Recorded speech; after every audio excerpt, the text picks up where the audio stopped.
যেটা ক্রস করলে সিয়াম ভেঙে যায়। কিন্তু সিয়ামের যেই স্তরে গেলে আপনি ফজিলত পাবেন, যেই স্তরে না গেলে আপনি ফজিলত পাবেন না। যেই স্তরে গেলে সিয়ামের ফরজ আদায় হওয়ার পাশাপাশি ফজিলতও পাওয়া যাবে, সেটা হচ্ছে বাস্তব, প্রকৃত, রিয়াল সিয়াম।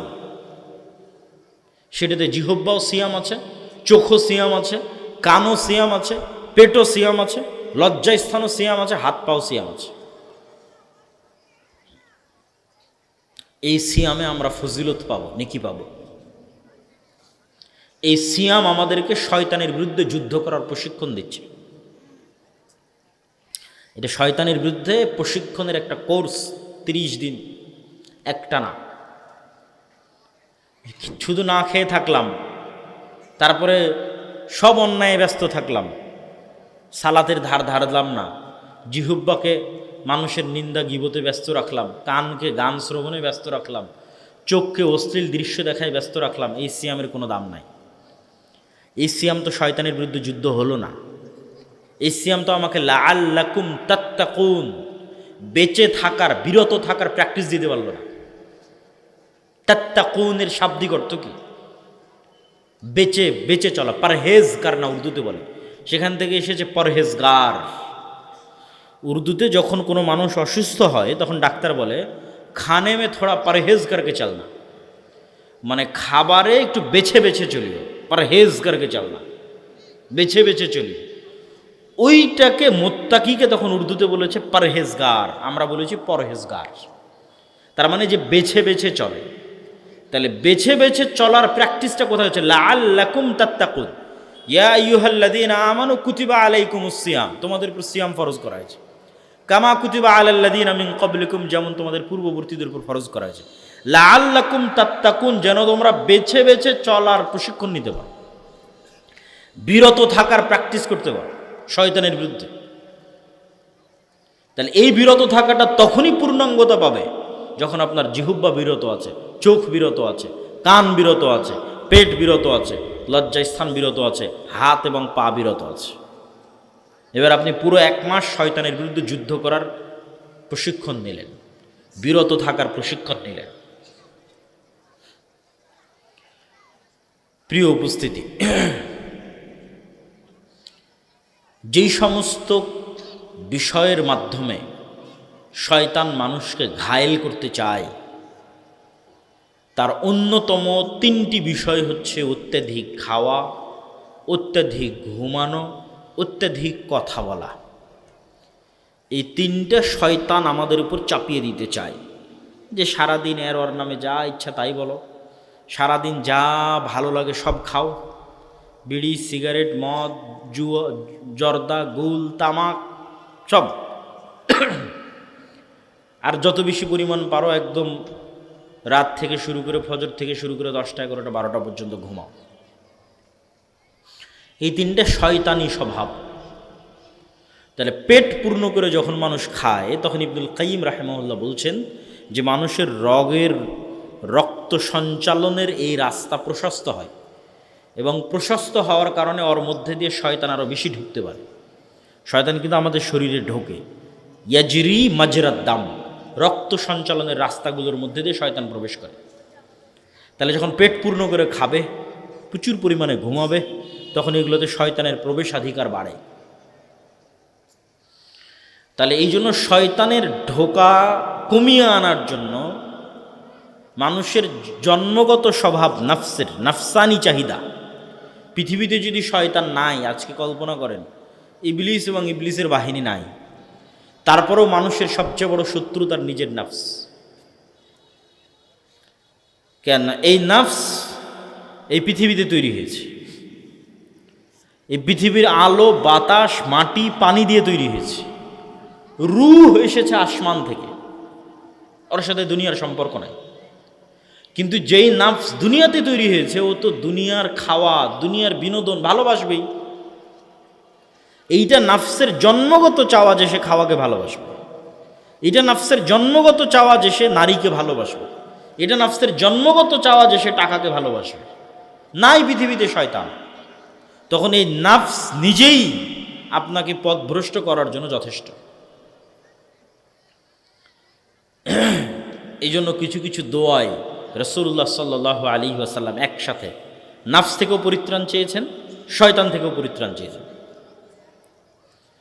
প্রত্যেক বক্তা যখন বক্তব্য শুরু করে তখন দেখবেন, আজকের বক্তব্য আমি শুরুতে বলেছি, নাহমাদুহু ওয়া নাস্তাঈনুহু ওয়া নাস্তাগফিরুহু ওয়া নাউযু বিল্লাহি মিন শুরুরি আনফুসিনা।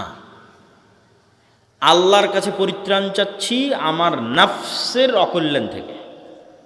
তো নাফস যদি ভয়ঙ্করই না হবে তো নাফসের অকল্যাণ থেকে কেমনে পরিত্রাণ চাই? শয়তান ছাড়া নাফস ইটসেলফ ভয়ঙ্কর, শয়তান ছাড়াই। এবার নাফসের নিজের নাফসানি চাওয়া, তার সাথে শয়তান যুক্ত হয়েছে, শয়তানের ওয়াসওয়াসা, এই দুটো যখন যুক্ত হয় তখন এটা আরও ভয়ঙ্কর। তাহলে এই দুটোকে লাগাম দেওয়ার জন্য একটা বড় মাধ্যম হচ্ছে সিয়াম। নাফস নিজে চায় খেতে, খাওয়া ভালোবাসে, সেখানে আমি খাওয়া বন্ধ করে দিয়েছি। নাফস নিজে চায় যে সে ঘুমাবে, সেখানে আমি রাত জাগতেছি। নাফস চায় যে সে মানুষের বিরুদ্ধে গীবত, তহমত, অপবাদ, যত মানুষকে ছোট করতে পারে তত মজা পায়, সেখানে আমি জিহ্বার সিয়াম পালন করা শুরু করেছি। তাহলে চোখের সিয়াম, কানের সিয়াম, জিহ্বার সিয়াম, পেটের সিয়াম, লজ্জাস্থানের সিয়াম, এগুলো একসাথে শয়তান এবং আমার নাফস, এই দুটোর বিরুদ্ধেই যুদ্ধ। এই জন্য মানুষকে ভালো করতে, পরহেজগার করতে, মুত্তাকি করতে সিয়ামের কোনো বিকল্প নাই। শাবান মাসে সিয়াম পালন, রমাজানে সিয়াম পালন, বৃহস্পতিবার সোমবারে সিয়াম পালন, মাসের 3 দিন সিয়াম পালন অব্যাহত রাখতেই হবে। পারলে দাউদ আলাইহিস সালাতু ওয়াস সালামের মতো একদিন পর একদিন। আমরা সেভাবে পারি না, তবে ওস্তাদ শায়েখ আব্দুর রাজ্জাক বিন ইউসুফ এবং আমার মা ধারাবাহিক অব্যাহত সবসময় নফল সিয়াম পালন করে। বৃহস্পতিবার সোমবার, মাসের 3 দিন, শাবান মাসের শুরু থেকে সবসময়। এটা কখনো বৃহস্পতিবার সোমবারের সিয়ামও কখনো মিস দেন না, মাসের 3 দিনের সিয়ামও কখনো মিস দেন না, শাবান মাসের শুরু থেকে তো দেনই না। তো আমরা ওইভাবে পারি না, কিন্তু দেখে অনুপ্রাণিত হই যে না, চেষ্টা করতে হবে, পারতে হবে, করতে হবে। তো আপনাদেরকেও উৎসাহিত করছি যে আপনি যদি শাবান মাসে সিয়াম না রাখেন তাহলে আপনার ব্রেন আনপ্রিপেয়ার্ড অবস্থায় রমজানে ঢুকবে, অপ্রস্তুত অবস্থায় রমজানে ঢুকবে। আর আপনি যদি শাবানে সিয়াম রাখেন তাহলে সাইকোলজিক্যালি, মেন্টালি আপনার ব্রেনকে আপনি আগে থেকে সিগন্যাল দিচ্ছেন, ব্রেনকে সিগন্যাল দিচ্ছেন। দেখেন, ব্রেন একটা ভিন্ন স্বাধীন সত্তা, ওকে আপনি যেভাবে ইউজ করবেন ও সেভাবে অভ্যস্ত হয়ে যাবে। তো ব্রেনকে আপনি আগে থেকে সিগন্যাল দিচ্ছেন যে আমি শাবানে সিয়াম রাখছি কেন, সামনে রমজান আসতেছে। তখন ব্রেন নিজেই প্রস্তুত হবে, মেন্টালি প্রিপেয়ার্ড হবে যে না, রমজানকে মূল্যায়ন করতে হবে, রমজানে ইবাদত করতে হবে, এই মূল্যায়ন, এই প্রস্তুতিটার দরকার আছে। সিয়ামের বিষয়ে আর একটা কথা বলে আমরা সালাত কিভাবে আমাদেরকে শয়তানের কবল থেকে রক্ষা করতে পারে সেটির দিকে আগাবো। সিয়ামের বিষয়ে আরেকটি কথা, রমাজান এবং শাবান এবং সিয়াম, এগুলো বিষয়ে শেখ আব্দুর রাজ্জাক বিন ইউসুফ আর আলোচনা করবেন। সিয়ামের বিষয়ে একটি কথা, আল্লাহ সুবহানাহু তাআলার কাফফারা সিস্টেম, গুনাহ মাফ হওয়ার যে পদ্ধতি আল্লাহ তৈরি করে রেখেছেন, আল্লাহ সেট আপ করে রেখেছেন যে গুনাহ মাফ হবে। এই পদ্ধতিতে আপনি জেহারের কাফফারা বলেন, কসম ভঙ্গের কাফফারা বলেন, দিনের বেলা রমজান মাসে স্ত্রীর কাছে যাওয়ার গুনাহের কাফফারা বলেন, হজ বা উমরায় ভুল হলে দম দেওয়ার কাফফারা বলেন, অনিচ্ছাকৃত কোনো মানুষকে হত্যা করলে দিয়াতের কাফফারা বলেন, এই প্রত্যেকটা গুনাহ, কথা যত গুনাহের কাফফারা আল্লাহ দিয়েছে পৃথিবীতে, এই প্রত্যেকটা কাফফারা শুরু হয় গোলাম আজাদ করো, না হয় এতজন মিসকিনকে খাওয়াও। এটা দিয়ে গোলাম আজাদ সর্বোচ্চ, কেন গোলাম আজাদ করতে বেশি টাকা লাগে, তার চেয়ে একটু কম টাকা লাগবে মিসকিনকে খাওয়ানো, পরিমাণ কম বেশি, কোথাও 10 জন মিসকিন, কোথাও 60 জন মিসকিন, এক একটা এক এক ধরনের কাফফারা নির্ধারণ করা আছে। তথা প্রথম যে দুইটা বললাম, এই দুইটা হচ্ছে টাকা, গোলাম আজাদ করতে টাকা দিতে হবে, মিসকিনকে খাওয়াতে টাকা দিতে হবে। তথা পকেট থেকে টাকা আল্লাহর রাস্তায় বের হলে গুনাহ মাফ হয়।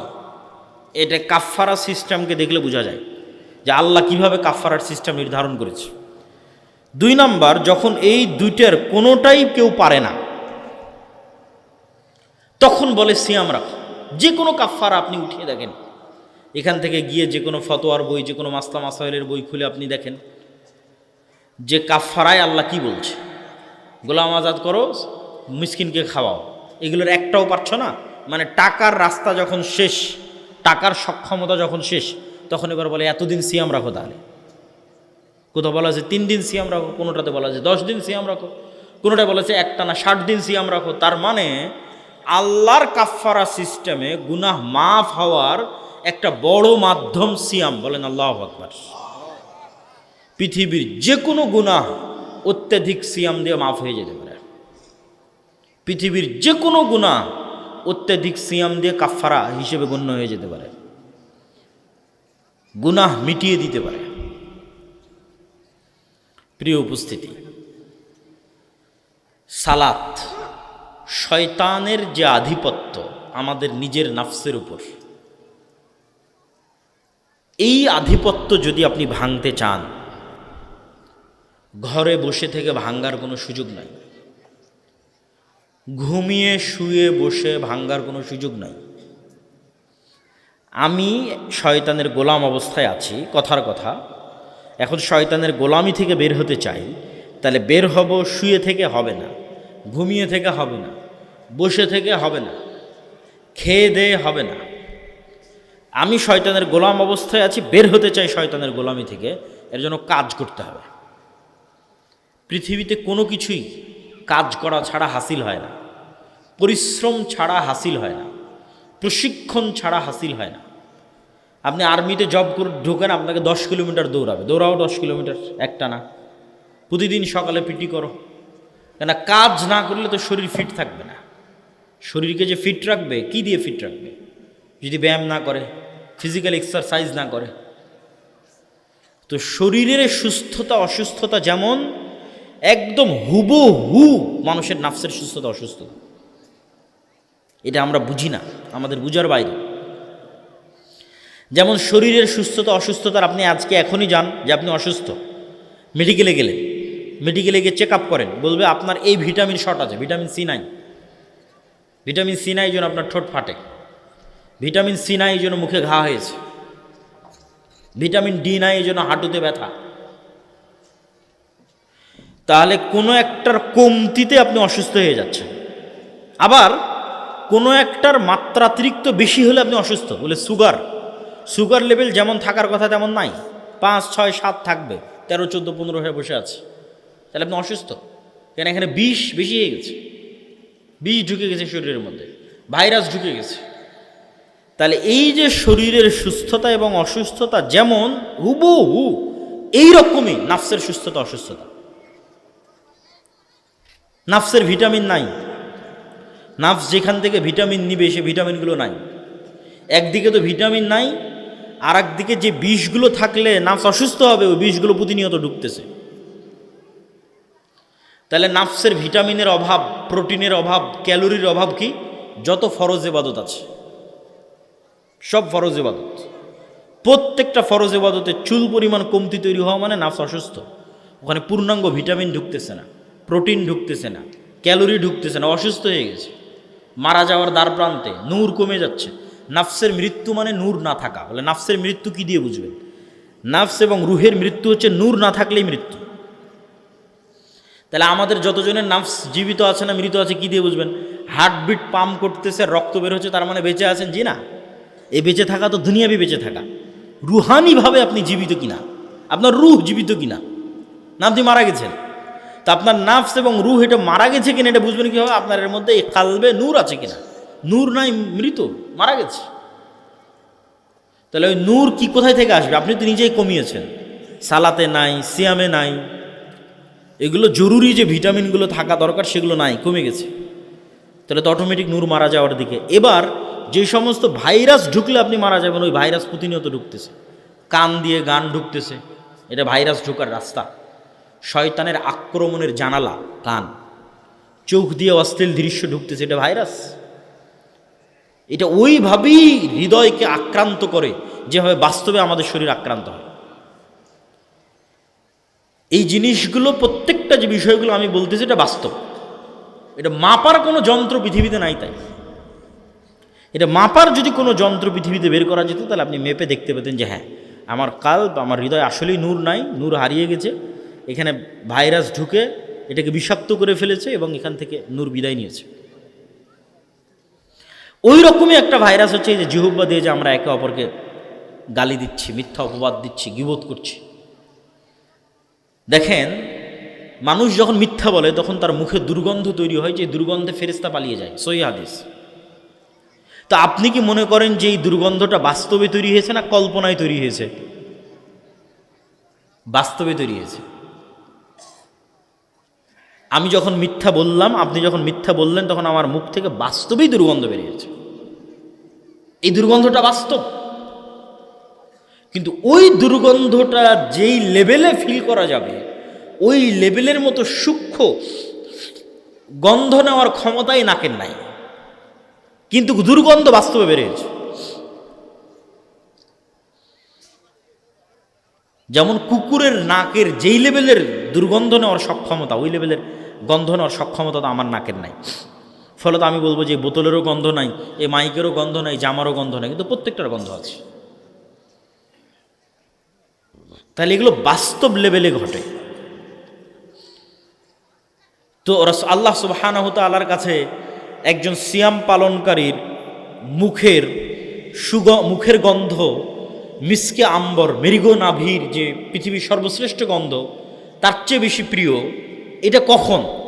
যতক্ষণ এই জিহ্বা, এই চোখ, এই কান এগুলো দুর্গন্ধের মধ্যে ঢোকেনি। আমি আছি সিয়াম, কিন্তু আমার জিহ্বা থেকে দুর্গন্ধ বের হচ্ছে, মিথ্যা বলতেছি দুর্গন্ধ, গীবত করতেছি দুর্গন্ধ, অপবাদ দিচ্ছি দুর্গন্ধ। তাহলে এটা থেকে কিভাবে সুগন্ধি বের হবে? আল্লাহর কাছে কেমনে এটা সুগন্ধযুক্ত মনে হবে? ওই সিয়াম পালনকারীর মুখের গন্ধ থেকেই সুগন্ধি বের হবে, যে সিয়াম পালনকারীর মুখ দুর্গন্ধের মধ্যে ঢোকে। তো আমাদের যে নফস, রূহ এবং কলব, এইটার উপর যদি আমি আধিপত্য বিস্তার করতে চাই, যে না, একে শয়তানের গোলামি থেকে বের করব, তাহলে একে কাজ না দিলে, ট্রেনিং না দিলে, ভালো মতো ভিটামিন প্রোটিন না দিলে, ভাইরাস বের না করলে কখনোই ঠিক হবে না। ঠিক আমাদের শরীরের ফিটনেসের জন্য যেমন ব্যায়াম দরকার, ওইরকম নফসকে কন্ট্রোলে আনার জন্য ওর প্রশিক্ষণ দরকার। তাহলে ওর সবচেয়ে বড় প্রশিক্ষণ কি? যেই প্রশিক্ষণটা মৃত্যু পর্যন্ত একদিনের জন্য মিস দেওয়া মানে ওই একদিনই অসুস্থ, সেটা হচ্ছে সালাত। এটা কাজ, একটা মাত্র কাজ আল্লাহ সুবহানাহু ওয়া তাআলা মুসলমানদের জন্য দিয়েছে, শুধু একটাই কাজ, আর কোনো কাজ দেয়নি। এটা আবার ভুল বুঝিয়েন না, ভুল ব্যাখ্যা করিয়েন না, বুঝিয়ে বলতেছি। আমি বলছি কি, যে আল্লাহ মুসলমানদের শুধু একটাই কাজ করতে দিয়েছে, আর কোনো কাজ দেয়নি। ব্যাখ্যা কি? ব্যাখ্যা হচ্ছে, প্রথমে আপনাকে বুঝতে হবে আল্লাহ সুবহানাহু তাআলার আদেশ তার নিষেধের চেয়ে লক্ষ কোটি গুণ দামি।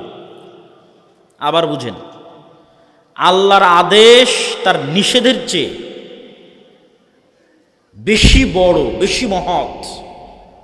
নিষেধও বড় মহৎ, আদেশটা বড়। কেন? একটা প্রতিষ্ঠান আপনি চালু করেছেন, এটাও একটা মাদ্রাসার প্রোগ্রাম। একটা প্রতিষ্ঠানের নিয়ম কানুন ঠিক রাখার জন্য অনেক নিষেধ আছে। ফোন চালানো যাবে না, এতটার পরে ঘুমানো যাবে না, এই প্যান্ট পরা যাবে না, এই কাপড় পরা যাবে না, মাদ্রাসায় ধরেন অসংখ্য নিষেধ আছে। আপনি এখন সব নিষেধগুলো ফলো করলেন, কিন্তু ওই মাদ্রাসায় এতগুলো নিষেধ দেওয়া আছে যেই কাজটাকে ভালো করে করার জন্য। ওকে ফোন চালাতে দিবে না, এটা নিষেধ করে রেখেছে। ওকে প্যান্ট পরতে দিবে না, নিষেধ করে রেখেছে। এগুলো নিষেধ দিয়ে রেখেছে একটা কাজ ভালো মতো করার জন্য, সেটা যে নিয়মিত ক্লাসে উপস্থিত হয়ে পড়া ঠিক মতো করা। তো ওইটা দিয়ে নাই, তাহলে নিষেধ মানে লাভ আছে? আমি যদি বুঝাতে না পারি, এটা আমার ব্যর্থতা। যেই একটা মূল কাজকে সামনে রেখে এতগুলো নিষেধ দেওয়া আছে, ওটা দিয়ে তো আমি নাই, ওই নিষেধের কি দাম? তাহলে আল্লাহ সুবহানাহু ওয়া তাআলা অসংখ্য নিষেধ দিয়েছে, এই সমাজ ব্যবস্থাটাকে ঠিক রাখতে হবে। তো মানুষ যদি মানুষকে হত্যা করে সমাজ ধ্বংস হয়ে যাবে। আল্লাহ জেনাকে হারাম করেছে, জেনা যদি হারাম না থাকে তাহলে পরিবার ধ্বংস হয়ে যাবে। তাহলে এই পৃথিবীকে টিকিয়ে রাখার জন্য, মানুষের এই সমাজ ব্যবস্থাকে টিকিয়ে রাখার জন্য অসংখ্য নিষেধ আছে। মদকে আল্লাহ হারাম করেছে। যদি সবাই মদ্যপায়ে আসক্ত হয় সমাজে বিশৃঙ্খলা দেখা দিবে। সবাই যদি জুয়ায় আসক্ত হয় সমাজ ধ্বংস হয়ে যাবে। তাহলে সমাজকে বাঁচিয়ে রাখার জন্য তো এগুলো লাগবে, কিন্তু এগুলো লাগবে কি করতে? একটা কাজ, সে কাজটার নাম কি বলেন? মাত্র কাজ হিসেবে একটাই দেওয়া আছে, কাজ একটা। তো বলবেন যে আরও তো কাজ আছে, সিয়াম আছে, হজ আছে, জাকাত আছে। কোনো একটা কাজ আদেশ হিসেবে আল্লাহ দৈনিক করতে হবে এরকম কোনো কাজ আল্লাহ সুবহানাহু ওয়া তাআলা দেননি। কোনো একটা কাজ দৈনিক করতে হবে, নারী পুরুষ নির্বিশেষে, কেউ বাদ যাবে না, ধনী গরিব নির্বিশেষে, এরকম কোনো কাজ আল্লাহ সুবহানাহু ওয়া তাআলা দেননি। হজ যে ধনী সে করবে, গরিবের নাই। জাকাত যে ধনী সে দিবে, গরিবের নাই। সিয়াম বছরে একবার রমজান মাসে আসতেছে। তাহলে আপনি যে মুসলমান হলেন, আপনি এখন একটা হিন্দু মানুষ। অসংখ্য হিন্দু মানুষ ভালো থাকার জন্য মদ খায় না, সমাজে ভালো হওয়ার জন্য জেনা ব্যভিচার হত্যা রাহাজানি খুন চুরি ডাকাতিতে নিযুক্ত হয় না। এই হিন্দু মানুষটা মুসলমান হয়ে কি করবে? এই মানুষটা তো আগে থেকে মদ খায় না, তোর কাজ কি? ওকে তো আর আপনি বলতে পারছেন বাবা তুমি হিন্দু থেকে মুসলমান হলা, তুমি তো মদ খায়ও না। তো বলতে ভাই আমি তো আগে থেকে মদ খাই। কত লক্ষ লক্ষ খ্রিস্টান নেবেন, চুরি চামারি ডাকাতি অন্যায় করে না। তো বলে বাবা তুমি তো খ্রিস্টান থেকে ইসলাম গ্রহণ করলো, তো ইসলামের নিয়ম হচ্ছে চুরি চামারি করা যাবে না। বলে আমি তো আগে থেকে চুরি চামারি করি না। তো ও খ্রিস্টান যে মুসলমান হবে, হিন্দু যে মুসলমান হবে, ভালো খ্রিস্টান ভালো হিন্দু মুসলমান হয়ে করবে কি? একটাই কাজ আছে, সেই কাজটা কি বলেন তো? সালাত। এইবার বুঝলেন ওই হাদিসের অর্থ, যে মুশরিক আর মুসলমানের মধ্যে পার্থক্য কি? সালাত। তুমি সালাত আদায় করো তো মুসলমানই নাই, তুমি মুসলমান থাকারই তো কোনো দরকার নাই। কেন এরকম আরো অসংখ্য হিন্দু আছে, খ্রিস্টান আছে, মদ খায় না, বিড়ি খায় না, জুয়া খায় না, জুয়া খেলে না, চুরি করে না, ডাকাতি করে না, কত হিন্দু খ্রিস্টান। তাহলে ওই হিন্দু খ্রিস্টান আর তোমার মধ্যে পার্থক্য কি? কোনো পার্থক্য নেই। তাহলে আদেশ হিসেবে নারী পুরুষ নির্বিশেষে, ধনী গরিব নির্বিশেষে প্রতিদিন করতে হবে আল্লাহর একমাত্র একটাই আদেশ, তার নাম সালাত। এই জন্য সালাতের ক্ষেত্রে কোনো এক্সকিউজ দেওয়ার অপশন রাখা হয়নি, যে সালাতের ক্ষেত্রে আমি কোনো অজুহাত দিব, এই অজুহাত দেওয়ার কোনো অপশন রাখা হয়নি। সিয়ামে অজুহাত আছে, মনে করলাম সিয়াম নারী পুরুষ নির্বিশেষে, মনে করে নিলাম সিয়াম ধনী গরিব নির্বিশেষে, কিন্তু সিয়ামে অজুহাত দিতে পারবো। বলে আমি বুড়ো হয়ে গেছি সিয়াম রাখতে পারবো, ঠিক আছে সমস্যা নেই, ফিদিয়া দিয়ে দাও। বলে আমি গর্ভবতী, আমি ঋতুবতী, সিয়াম রাখবো, ঠিক আছে তোমার জন্য এই অপশন দিয়ে দিলাম। অসুস্থ তো তোমার জন্য অপশন দিয়ে দিলাম। তাহলে যেই সিয়ামটা আমরা অন্তত ধনী গরিব উভয়ের জন্য রেখেছিলাম, ওইটাতেও ডট ডট ডট ডট অসংখ্য অপশন আছে। একমাত্র আদেশ আল্লাহর, যে আদেশে কোনো অজুহাত নাই, না নারী না পুরুষ, না শিশু না বৃদ্ধ, বয়স হওয়ার পর, না অসুস্থ, না দাঁড়িয়ে না বসে না শুয়ে, না পানি আছে না পানি নাই, না তায়াম্মুম আছে না তায়াম্মুম নাই, না কেবলা চিনি না কেবলা চিনি না, না কাপড় আছে না কাপড় নাই। কোনো পরিস্থিতিতে কোনো সিচুয়েশনে কোনো অজুহাত সালাতের জন্য গ্রহণযোগ্য নয়। কেন? এটা একটা মাত্র আদেশ, এই জন্য এত কড়া আদেশ। তো আপনাকে বেশি দেয়নি, বাকি সারাদিন তো আপনি নিজের কাজই করছেন। আল্লাহর পক্ষ থেকে আদেশ শুধু একটা, সালাত আদায় করতে হবে। কেন? এই একটা দিয়েই আপনি আপনার নিজের নাফসকে কাজ করাচ্ছেন, ওকে কাজে বাধ্য করছেন। ওই নাফসকে যত আপনি এই কাজে বাধ্য করতে পারবেন যে তোমাকে সালাত আদায় করতে হবে, জামাতে সালাত আদায় করতে হবে, নিশ্চিত থাকেন আর যত গুনাহে আপনি লিপ্ত আছেন। অসংখ্য যুবক আমাদের সাথে সাক্ষাৎ করে, কথা বলে, প্রশ্ন করে যে ভাই আমি এটাতে আসক্ত, বের হতে পারছি না। কেউ ভিডিও গেমে আসক্ত, বের হতে পারে না। কেউ জুয়ায় আসক্ত, বের হতে পারে না। কেউ প্রেমে আসক্ত বের হতে পারে না। তা আমি সবাইকে একটা কথাই বলি, এবং এটা বাস্তব, যে তুমি ওইটার থেকে বের হওয়ার চিন্তা বাদ দাও। তুমি আগে কনফার্ম করো যে তুমি 5 ওয়াক্ত সালাত অন্তত 40 দিন একটানা জামাতের সাথে মসজিদে তাকবীরে তাহরিমার সাথে পড়তে পারছো কিনা। কেননা তুমি প্রেমে আসক্ত কেন? তোমার নিজের নাফসের উপর তোমার কন্ট্রোল নাই। তুমি জুয়ায় আসক্ত কেন? তোমার নাফসের উপর তোমার কন্ট্রোল নাই। তুমি নেশায় আসক্ত কেন? তোমার নাফসের উপর তোমার কন্ট্রোল নাই। তাহলে আগে তো তোমার নাফসের উপর কন্ট্রোল প্রতিষ্ঠা করতে হবে, তারপরে না তুমি এগুলো থেকে বের হবা। তো প্রতিষ্ঠা তো আর তুমি শুয়ে বসে ঘুমিয়ে করতে পারবে না, কাজ করতে হবে। সেই কাজটা কি? সেটা সালাত। এই একটা কাজ দিয়ে তুমি তোমার নিজের নাফসের উপর তোমার কন্ট্রোল প্রতিষ্ঠা করবা শয়তানের কন্ট্রোল থেকে। তো অন্তত একটা ডোজ, একটা কোর্স যদি তুমি কমপ্লিট করো যে না আমি 40 দিন একটানা 5 ওয়াক্ত সালাত জামাতে আদায় করবো। যেমন সামনে রমজান আসতেছে, রমজানের 30 দিন যদি আপনি কট্টর সিদ্ধান্ত নেন যে না রমজানের 30 দিন যেমন পুরো শরীরের সিয়াম চলবে, লাআল্লাকুম তাত্তাকুন যেটা আগে বলেছি, তার সাথে আমার নাফসকে আমি মাত্র একটা কাজ দিব। বেশি কাজ দিয়ে লাভ নাই, যদি না পারেন একটা কাজ দিব, সেটা যে 5 ওয়াক্ত সালাত জামাতে আদায় করব। বলেন ইনশাআল্লাহ। তাহলে একটানা 30 দিন, তারপরে যদি আরো 10 দিন যুক্ত করে 40 দিন করেন, এটা একটা কোর্সের মতো, একটা ডোজের মতো।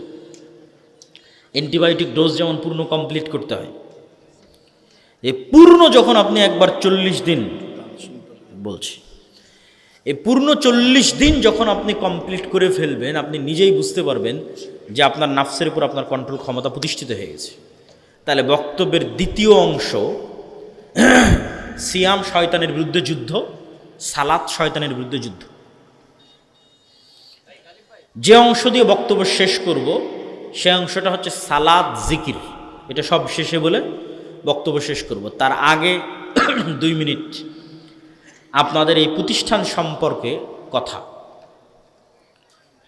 আমার বক্তব্যের মধ্যে একবার এই আলোচনা এসেছে যে টাকার মাধ্যমে গুনাহের কাফারা হয়। ওই পয়েন্টকে ধরে একটু সামনের দিকে আগাই। ইন্নাল্লাহা আশতারা মিনাল মুমিনিনা আনফুসাহুম ওয়া আমওয়ালাহুম বিআন্না লাহুমুল জান্নাহ। মহান আল্লাহ জান্নাতে প্লট এবং ফ্ল্যাট বিক্রি করবেন। হাল আদুল্লুকুম আলা তিজারাতিন, আমি কি তোমাদের এমন একটা ব্যবসার কথা বলে দিব না যেই ব্যবসাটা হবে আল্লাহর সাথে। তো ব্যবসা হবে আল্লাহর সাথে, আল্লাহ বিক্রি করবে কি? জান্নাতের প্লট এবং জান্নাতের ফ্ল্যাট এবং জান্নাতের বাগান, জান্নাতের ঝর্ণা, জান্নাতের ঘর, জান্নাতের গাছ। জান্নাতের একটা গাছও বিক্রি হবে। একজন সাহাবী জান্নাতের একটা খেজুর গাছ কিনেছেন পুরো একটা বাগানের বিনিময়ে, পুরো একটা খেজুর বাগানের বিনিময়ে জান্নাতে একটা গাছ কিনেছেন। যেটার সংক্ষিপ্ত ঘটনা হচ্ছে, একজন গরিব সাহাবী রাসূল সাল্লাল্লাহু আলাইহি সাল্লামের কাছে এসে বলছিলেন যে আল্লাহর নবী, আমার বাড়ির পাশে একজনের খেজুরের গাছ আছে, গাছটা হেলে আমার বাড়ির মধ্যে চলে এসেছে। তো আমার ছোট ছোট শিশু বাচ্চারা ওই খেজুর গাছের থেকে খেজুর পাড়ে। তো ওই ধনী ব্যক্তিটা বকাঝকা করে। আল্লাহর নবী ওই ব্যক্তিকে ডেকে বললেন, তুমি এই খেজুর গাছটা জান্নাতে একটা খেজুর গাছের বিনিময়ে এই গরিবকে দিয়ে দাও। তো এই ব্যক্তি রাজি হলো না। সেও ভালো মানুষ, কিন্তু নিজের সম্পদের উপর নবীরও অধিকার চলে না। মানুষের সম্পদের উপর নবীরও কোনো অধিকার নাই, স্বেচ্ছায় না দিলে। তো এই ঘটনা একজন সাহাবী আবু দাহদা তার নিকট পৌঁছল। তার বিশাল এক খেজুরের বাগান ছিল। ওই ধনী ব্যক্তিকে গিয়ে সে বলল, তোমার এই খেজুর গাছটা আমি কিনতে চাই আমার এক বিশাল খেজুর বাগানের বিনিময়ে। তো বলে ঠিক আছে, বিক্রি করে দেবো, ভালো কথা, এত বড় খেজুর বাগান পাচ্ছি, মাত্র একটা খেজুর গাছ, কোনো সমস্যা নেই। বলে ঠিক আছে দাও, দিলাম। তো আবু দাহদা বিশাল এক খেজুর বাগান ওই ধনী ব্যক্তিকে দিয়ে দিল, আর ওর থেকে একটা খেজুর গাছ কিনে নিল।